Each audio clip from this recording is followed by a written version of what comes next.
Chatunga Balamine Mugabe, the son of former Zimbabwean President Robert Mugabe, has been arrested following a shocking shooting incident at his home. The incident reportedly took place in the upscale suburb of Hyde Park earlier today. According to reports, police were called to the property around 10 a.m. after private security raised the alarm. What started as a labor dispute quickly escalated into violence. A 23-year-old gardener was shot during the altercation and is currently fighting for his life in hospital. Initial confusion suggested the victim was a security guard, but authorities have since confirmed it was in fact a gardener.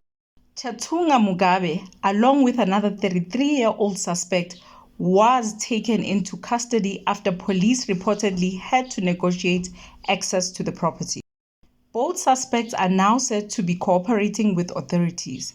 Police have opened a case of attempted murder, but the firearm used in the shooting has not yet been recovered. Only a cartridge was found at the scene. This incident adds to a growing list of controversies surrounding Chatunga Mugabe, who has previously faced allegations of assault in both South Africa and Zimbabwe. This is a developing story, and more details are expected to emerge as investigations continue. Stay with us for more updates. With that being said, I'll see you in the next one. God bless you. Ciao.